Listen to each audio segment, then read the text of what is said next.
বাড়ি থেকে ফেরার সময় বেশ কিছুটা পথ আসার পর হঠাৎ পেছনে ফিরে তাকিয়ে দেখবেন একজন মানুষ তখনও দাঁড়িয়ে আপনাদিকে অশ্রু ভরা নয়নে তাকিয়ে আছে। সেই মানুষটা কে জানেন? আমাদের মা। সন্তানের বিচ্ছিন্ন হওয়ার বেদনা বাবারা হয়তো ভুলে থাকতে পারলেও মায়েরা কোনোদিনও ভুলতে পারে না। জগতের সকল প্রাণী যদি অন্য কোনো মাটি দিয়ে সৃষ্টিকর্তা বানিয়ে থাকেন, মাকে তিনি বানিয়েছেন একদম কাদা মাটি দিয়ে। তা না হলে কি করে মায়েদের মনটা এত নরম হয়? 10টা মাস কি নিদারুণ যন্ত্রণা আর কষ্ট সহ্য করে মা আমাদের এই পৃথিবীর আলো দেখান। বাবার শত বকুনি মুখ বুজে সহ্য করে নিজের মায়া ভরা আঁচলটা দিয়ে আমাদের আগলে রাখেন ঝিনুকের মতো।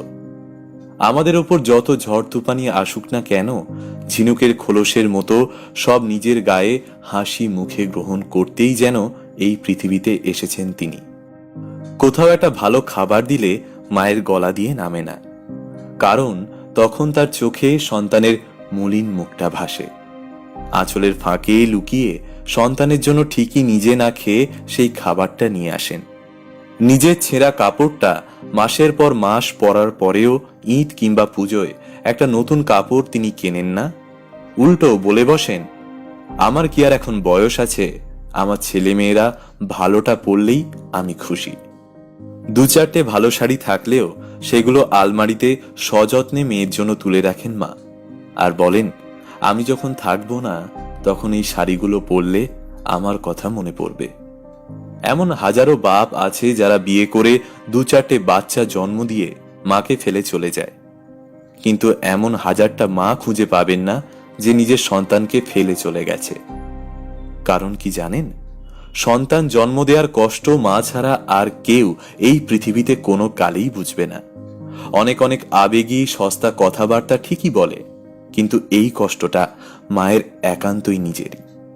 মা যদি ভিক্ষে করেও খায়, দেখবেন সন্তানগুলো নিজের সাথেই রাখেন। আশেপাশে রাস্তায় একটু খেয়াল করে দেখবেন, সেই ভোরবেলা থেকে রাতের 12টা পর্যন্ত সংসার আর সন্তানদের সামলাতে সামলাতে নিজের জন্য আর সময় থাকে না মায়ের। তবুও মাকে বাবা বলে, সারাদিন কি এমন কাজ করো তুমি? অন্যদের চোখে সন্তান চোর, ডাকাত, গুন্ডা, বদমাইশ যাই হোক, মায়ের চোখে সন্তান শুধুই নারীর ছেঁড়া ধন। এজন্য সবাই দূরে সরিয়ে দিলেও মা কোনোদিন দূরে সরাতে পারে না। পৃথিবীর সবার কাছে সাহায্যের দুয়ার বন্ধ হয়ে গেলেও কেবল মায়ের দুয়ারটাই কোনোদিন বন্ধ হয় না। সন্তানের জন্য নিজের নাকফুলটাও বিক্রি করে দিতে একটুও মন কাঁপে না মায়ের। এত কিছুর পরেও আমরা মাকে কখনো ইচ্ছায় কখনো অনিচ্ছায় কতই না কষ্ট দিয়ে ফেলি। সারা জীবন আমাদের আগলে রাখার প্রতিদানে মায়েদের দূরে সরিয়ে দিই। মায়ের ছোট্ট বুকে আমাদের জায়গা হলেও আমাদের 2500 বর্গফুটের বিশাল ফ্ল্যাটে জায়গা হয় না তাদের। মায়েরা আমাদের কাছে আসলে টাকা পয়সা, বাড়ি গাড়ি কিছুই চায় না।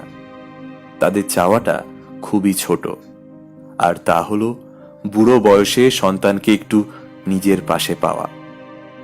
মায়েদেরকে কষ্ট দেবেন না, মায়েদেরকে মাথার মুকুট বানিয়ে রাখুন।